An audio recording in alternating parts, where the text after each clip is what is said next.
Good evening, everyone. Okay, join me in the early hours of the morning. I've got my somewhat fake fire on the go behind me. Now, following is a selection of stories, true stories, of my encounters. Sometimes rather spooky encounters, sometimes rather dangerous encounters that I faced when out doing portable radio operation. Now, if you're of a nervous disposition, it may be best that you don't watch the following video. But please do hang around with me as I tell a few tales of my experiences.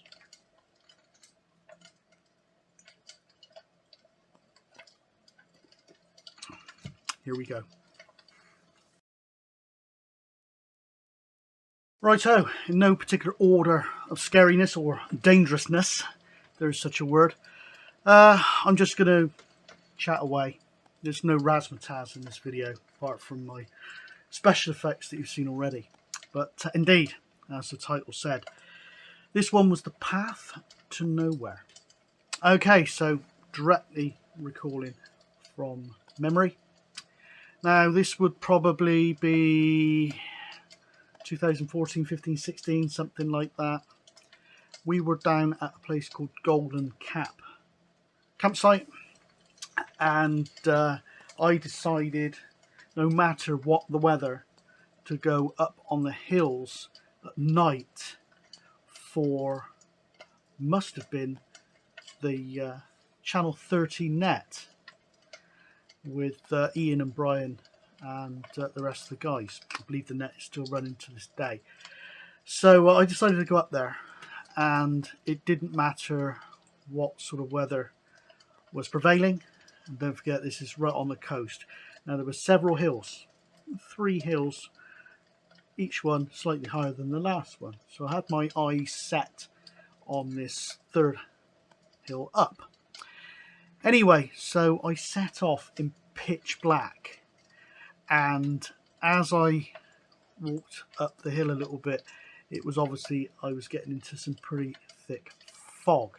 Now, my idea was to follow the coastal path up the side of these hills and get to this hill that I had my eye on and set up and join the net. Anyway, as I was walking, I was following a distinct, there's no visibility directly ahead. I'm just talking GPS and maybe a couple of meters of visibility. Anyway, following the coastal path, distinct path, plenty of footfall. You can see exactly where it went. Walking. I've always been one not to sort of look around, even when you can see a good distance, not to sort of take in the sort of views, etc., or whatever. I always concentrate on what's directly ahead, because there's always stones and things like that. You can turn an ankle and fall over. So I was actually concentrating on what was ahead. Anyway, as I'm walking up through the hills on this coastal path, sort of went up and then sort of veered off close to the actual edge of the cliffs. Anyway, as I'm walking up through, I just get this feeling of something's not right. Like the sea sounded much stronger. There was some sort of void. Anyway, I played it down at the time on the video, but the coastal path went straight off the edge. I probably got within about 6 feet, a couple of meters of the edge of basically 100-meter odd drop straight off the cliffs. Now, what happened, I think I illustrated this on one of my last videos down on the south coast. There's been a lot of coastal erosion, and the coastal path had fallen into the sea fairly recently. And yeah, I nearly stepped straight off the edge. That was probably my nearest encounter with, most likely, death on one of my portable operations. And I've learnt since, I've done that walk since, and I take the inland path each and every time. Anyway, that was this real scary moment on that outing, but there was more to come. Now fearful having learnt my lesson not to follow that path, I doubled back and followed a path that sort of skirted round an inland route round those hills. And then I knew once I got to the third hill along, it would go up and it would come out at a place called Thornton Beacon. More on Thornton Beacon a little bit later. And as I sort of came up the hill towards the actual beacon, which even with the sort of size of it and height of it was still right in the fog, as I looked up, there was about 30 staring bright green, I think they were bright green eyes, staring right at me. What the hell is that? Anyway, I can be a brave little bugger, and I kept walking towards this, and I realised it was just sheep. And until then I hadn't realised that sheep, their eyes are like cat's eyes. In the head torch they all lit up just like cat's eyes, and that was damn scary as well.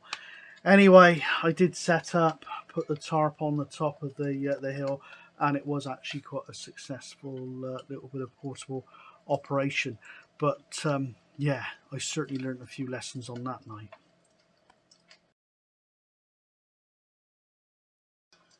Okay, second tale.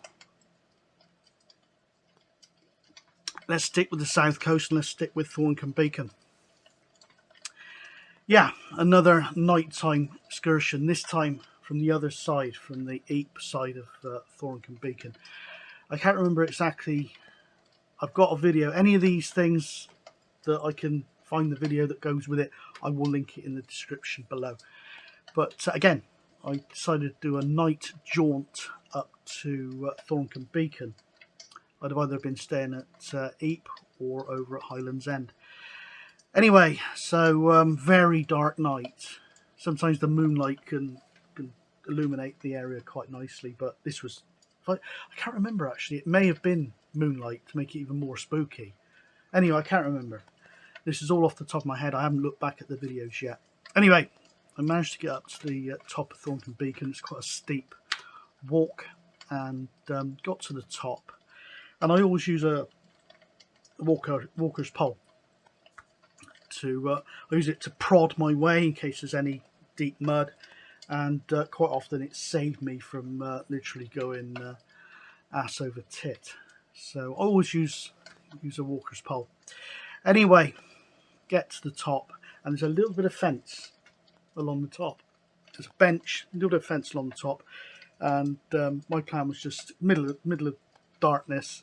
No one was going to be up there, so normally I don't attach antennas to trig points and things like that, but I thought it'd be good to go just to take the roach pole to this fence and do my bit of portable operation, and way to go. Anyway, got to the top and went up to this fence just to catch my breath and have a look round, see what I could see. And as I was stood at this fence, a definite thump, thump, thump came up through the ground. Now I mentioned the walker's pole because I thought maybe it was that just sort of tapping on something. No, this was like an earthy thump, thump, thump. And I thought, what the hell was that? I only did it the once, but thump, thump, thump. It wasn't repetitive, just the once. And I just had this feeling that there was something. I'm not someone who's particularly affected by all this ghosts or whatever spooky stuff, but I felt there was something either looking at me or something, I don't know. And it's just, proper shivers up the spine type thing. I've got it now, even just talking about it. And I don't know if whatever it was a benevolent or malevolent thing, whether it was somebody, because there's been suicides and deaths from Thornton Beacon, one not that long ago. And whether it was something trying to warn me, that was because this fence is quite close to the edge. I don't know if it was a warning or something more ominous. I don't know, but I can't remember. I'll try and find the video and link it underneath. I can't remember if I even bothered to set up. I didn't like it up there, and I've been up there before in the dark, and there's something not right up that Thornton Beacon. And yeah, of course, in the last story I told you about the eyes and all the rest of it in the fog, but it's not just that. There's something about it, and I hightailed it out of there. I tell you, I did, and I make no apologies from saying I was shit scared. So out of there, and to this day, I would not go to Thornton Beacon in the dark.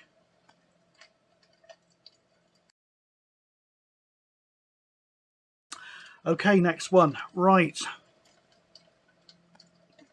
Excuse me. This one is an encounter with thunder and lightning. Now, this one was not on the south coast this time, but up on the Mendip Hills.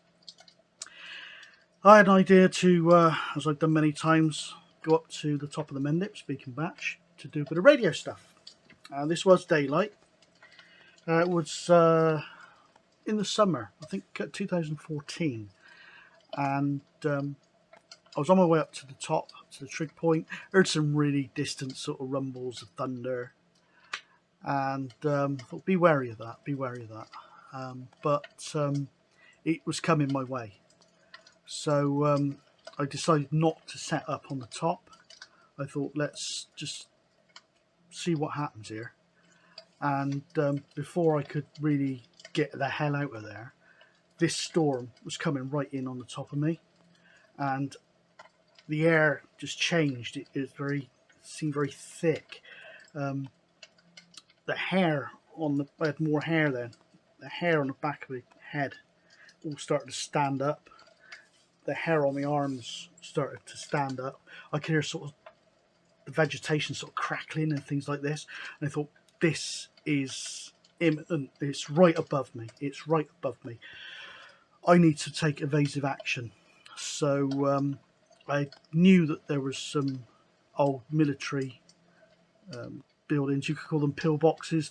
They're actually the generator buildings for when the top of Beacon Batch was a fake city in the Second World War. So I thought, let's get inside that, because it's concrete, and get inside and get out of it. No chance. This was imminent. This was right on top of me. So I literally I pretty much remember just sort of dumping the bag, I think, and heading down into sort of a ditch. And I knew that you assume a position where you cover your ears and you crouch down on the balls of your feet. So I did that, and I pulled a tarp. I yanked a tarp out of my bag and put a tarp over the top, because there was torrential rain coming in as well, hailstones. So I'd managed to get probably about 20-30 meters away from the highest point.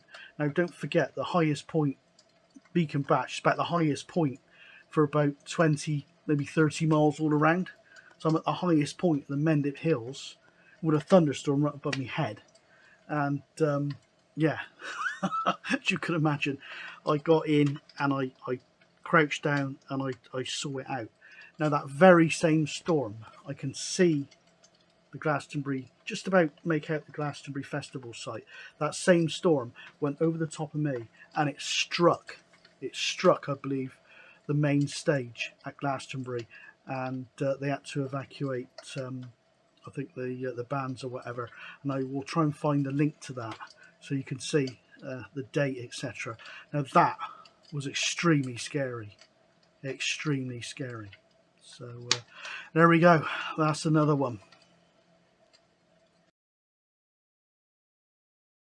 Right, for the last one, I've had a fair few scary encounters, but these are the sort of highlight ones. This one, again, is a bit of a spooky one. Now, this was fairly recent, actually. This was on one of my trips up over Wynfach way in the Black Mountains of South Wales.